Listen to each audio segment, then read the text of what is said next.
Let's talk about 3 Chiefs players that were drafted last year that have been redrafted as going in the first round. Drew Lock getting absolutely demolished on Twitter by the US Open. The Chiefs' biggest need being very common knowledge that is now well known throughout the entire nation, and much freaking more. But first, how about those? What's up, guys? My name is Cole, aka the Great Red Bearded One, or sometimes known as Redbeard Rock and Roll, King of Trolls, and I do daily news about the Chiefs and the NFL overall, so go ahead and sub. If you have been refusing to do so, just give in to that little urge and hit the like button if you still have all 10 of your fingers and toes, which means yesterday was a complete success. And let's get into this video starting with some player news via their social media channel. Sky Moore reshares this epic video of his catch from Mahomes from last week, I believe it was, then could be seen in Pittsburgh watching fireworks. Isaiah Pacheco made some kid's day, then was hanging out with this other kid that had a very epic bowl cut. Cornell Powell shared a photo of him kissing his wife's shoulder. Lonnie Johnson Jr. brought to all of our attention that he doesn't know how to spin a football. But regardless, he still looks nice in red and gold. Shane Buechele went from drinking celery juice to throwing footballs. Willie Gay Jr. could be seen getting a pep talk from his trainer before pushing himself to do one more rep of his workout, then shows off the fact that he was color coordinated to fit the theme of the day, then did this little turn thing to show off his calf size. Frank Clark got his hair done up to, I guess, look like fire. Jody Fortson Jr. passed out after a hard workout as he gears up to show up and show out this season. George Karlaftis was out here roasting an entire pig, and I do love me some bacon, so this looks really incredible. Justin Reed can be seen running to find George and his pig because he was very hungry. Travis Kelce hung out with Australian house music producer Dom Dalla, I think that's how you say his name, attending his concert and letting him know that it was impeccable vibes. Mahomes has what appears to be some very chill dogs who nap, but then also has this very cute daughter who needs a nap as they fly via airshare to some remote location on a boat in which Travis Kelce also happened to be at. And then, like everyone else, aside from me, who was trying to go to bed at 8:45 p.m. last night so I could get up and make this video, stayed out late to watch some awesome fireworks displays and do good for the ozone layer. So hopefully all you guys had a good time celebrating Independence Day, and I also hope you were very safe and didn't end up out here looking like this guy. Then we have this video here which shows Joey Chestnut, the 38-year-old hot dog eating champion, putting a protester into a headlock in the middle of the freaking contest, and then he ended up winning the contest after that. And the reason I share this is simple. This is very symbolic of Patrick Mahomes and Derek Carr. Mahomes is out there per usual, doing his thing, winning, getting all the attention, and Derek Carr runs out, in the black and gray mask thing, like, look at me, I'm good too. And then Mahomes puts this man in a headlock, forcing him out of the public eye time and time again, as Mahomes continues to dominate while his son will forever remain in his shadow, holding the L. All right, enough of that. Let's talk about the Chiefs' single season passing leaders for a moment here. We all know who's at the tippity top of the summit, Patrick freaking Mahomes, but where do the others rank? Well, buckle up for a moment because lots of numbers are going to be thrown your way, but it was still pretty fun to look through this list. 10th most in history is 23 passing TDs, which was hit by Alex Smith in 2013 and Steve DeBerg in 1990. 9th most in history is 24 passing TDs, which was achieved by Trent Green in 2003, Bill Kinney in 1983, and Len Dawson in 1967. And then 8th most in history is 26 TD passes hit by Mahomes in 2019, Alex Smith in 2017, Trent Green in 2022, and Len Dawson in 1963, and also in 66, by the way. 7th overall is 27 TDs, and that was only hit by the legend, I don't know why I yelled that, in 2010, and Trent Green in 2004. And in 6th place overall with 28 TDs was achieved by Elvis Gercrack. At least that's what my dad used to call Elvis Gerback in the year of 2000, the year everyone thought the world was going to end. 5th overall is 29 TDs, and that was reached by good old Lenny Dawson in 1962. Then at 4th most, 30 TDs, reached again by Len Dawson in 1964. And here's where it gets a little wild with you-know-who at the top 3 of this list all by himself, all by his lonesome. 3rd most TDs in a single season was 37, reached by Mahomes in 2021. 2nd most was 38, which Mahomes hit in 2020. And then the most TD passes in a single season for the Kansas City Chiefs was 50. Yes, 50 TDs, and that was, of course, reached by Patrick freaking Mahomes during his insane 2018 season. Obviously, that is absolutely incredible that 23-year-old Patrick Mahomes would achieve that in his first year as a starter. What else is wild about this to me is that it's almost the record as well in all of NFL history, but not quite. So let's look at this for a moment. Since we're already on the number train here, we'll just throw some more at you, because here's the top 5 TD passes in a single season in the entire NFL. In 5th is 46 TDs accomplished by Drew Brees in 2011. In 4th is 48 TDs completed by Aaron Rodgers in 2020, and then Dan the Man Marino in 1984. In 3rd was 49 TDs hit by Peyton Manning in 2004. Then in 2nd is 50 TDs done only by Mahomes in 2018 and Tom Brittle Brady in 2007. And then at the peak of Everest, the pinnacle, 55 TDs achieved by Peyton Manning in 2013 when he played for the Denver Let's Ride Broncos. Let's ride. Let's ride.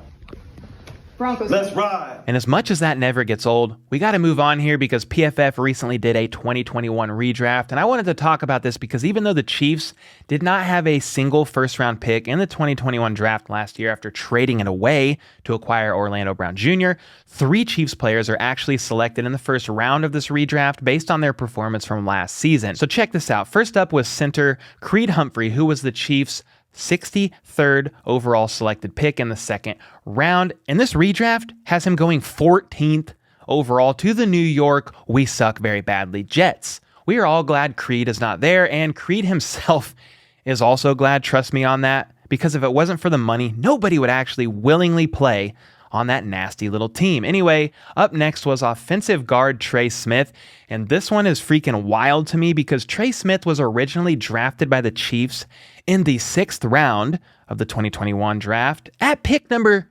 226. Well, this redraft has him going at 16th overall in the first round to the Arizona Cardinals. You know, no big deal, only 210 selections sooner.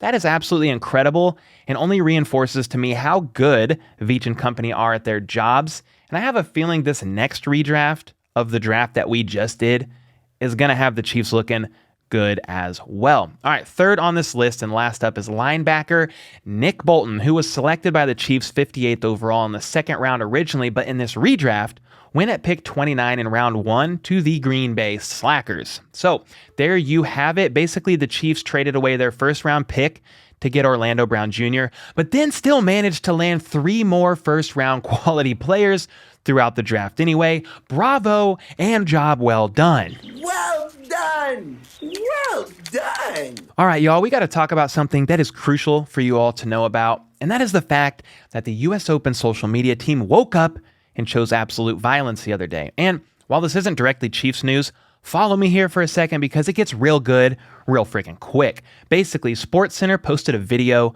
of an in-between-the-legs serve between 2 guys playing tennis, and I'm not going to lie to y'all, I have no idea who these guys are, as I don't think I've ever watched a game of tennis in my entire life, but that's beside the point, because from here, on this post, a Twitter user who goes by the name Seahawks Fan for Life commented on this post and said, "Not a sport." To which the US Open Twitter account themselves actually responded saying, "Not a sport, says the person about to watch 17 games of Drew Lock at QB." I mean, wow, you would almost think that I work for the US Open on their Twitter account with that comment, but it doesn't end here because this guy replied saying, "Ratio plus your event is poverty," whatever that means, to which the US Open again responded, showing this graphic, which lists Drew Lock as the 40th best QB in the league, and they said, "Remind us again, we're not a sport." Awkward pause. Aren't there only 32 NFL teams? All right, somebody give this man a freaking raise right now. Pay the man or woman or the man who identifies as a woman. I don't care. Just pay this man who runs the Twitter account because this is a 10 out of 10 troll job and executed to perfection. It was executed so well, in fact, that of course Drew Lock saw this and confirmed it when he wished everyone a happy 4th of July to all, but especially to the intern at the US Open. And then the US Open replied to Drew Lock's little tweet, appearing to squash the beef by sharing this meme. Anyway, at this point, we've talked way too long about Drew Lock, and I want to move on as quickly as possible from here. But first, as bad as I think Drew Lock is at football, I do wish him the best with the Seahawks, and will definitely be roasting him a little bit less because he is no longer with the Donkeys. Hello? Shrek, I'm a donkey! I'm just kidding. It's me. From here, let's move on to holes. Specifically, roster holes, not like donut holes or any other hole. This is getting weird. Let's just move on. Because Kevin Patra, who's a writer for Around the NFL, recently made an article on the 10 biggest remaining roster holes heading into training camp. And surprise, surprise, the Chiefs are on the list. And we're going to get to that. Have no fear. But I do want to note that 9th on this list is the Seahawks, which I find pretty funny based on our previous segment, which only further confirms to me that the US Open social media team is just amazing at their little jobs. Another notable roster hole is the Green Bay Slackers needing receivers, which is actually listed as the 7th greatest roster hole, because they traded away Devontae Adams, one of the best in the game, and attempted to make up for it by drafting Christian Watson and signing Sammy I have no hammies Watkins. Anyway, at 5th on the list, yes, the 5th biggest roster hole in the entire NFL is listed as the defensive line for the Kansas City Chiefs. Man, this is crazy. I've never once thought about this need or mentioned it at all in any of my videos.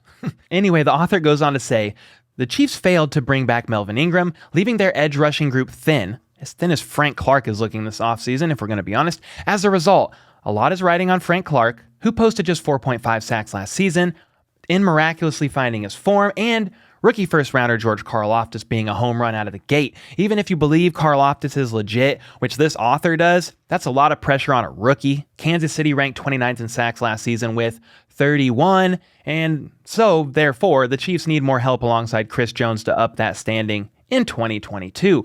Wow. The Chiefs needing D-line help, this is quite the revelation. Seriously, thank you, author Kevin Patra, for mentioning what needed to be mentioned. Maybe the Chiefs will listen to you, because so far, even though they watch my little videos, they have not yet listened to me. We all know this is a need, and unless the Chiefs think Malik Herring and Joshua Kando are suddenly going to reach legendary status this season, more help needs to be sent. I recently shared about former Bengals and Seahawks defensive end Carlos Dunlap, and still feel that's a viable option for a veteran pickup if the Chiefs don't want to make a trade for someone like, I don't know, maybe Robert Quinn. But Matt Connor from Arrowhead Addict agrees with me here as well. He says, given the sad list of names left on the free agency list, there's only really one player who gets people talking with any level of excitement, and even that is measured excitement, and that's Carlos Dunlap. They don't need a starter because Clark is being paid like one, and Karlaftis deserves the reps. Mike Dana can provide some solid snaps, and there's still room for Joshua Kando or Malik Herring to turn into something,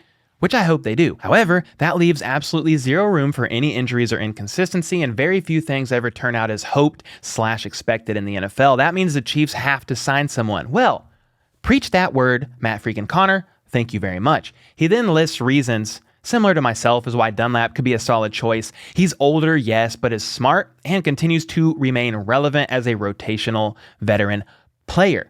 And look at this. Since 2012, this man has never had under 5 sacks in a season. And again, as a reminder, Frank Clark had 4.5 sacks last year. I mean, do we really need to keep circling around this dead horse that's already been severely beaten like vultures in the desert? No, we don't. But at the same time, yes, we freaking do, because the Chiefs need to do something.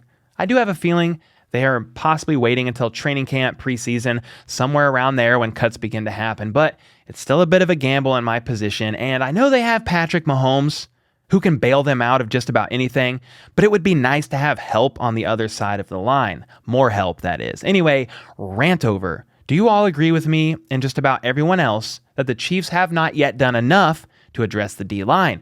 Would you also say this is the biggest roster hole on the entire team? If not, what is it then? Because maybe I'm blind or have some weird tunnel vision, which is more likely PTSD from our pass rush being so mid, aka not good, last year. Anyway, let me know your thoughts in the comments down below, and let's fight about it down there per usual. Make sure to leave a bearded comment or a super thanks comment to potentially be featured in my next vid. Sub for more daily news like this, and check out this video here, which is about Patrick Mahomes and the Chiefs needing their respect. Plus, this guy has a really nice accent. And until next time, let's go. Let's freaking go. How about those?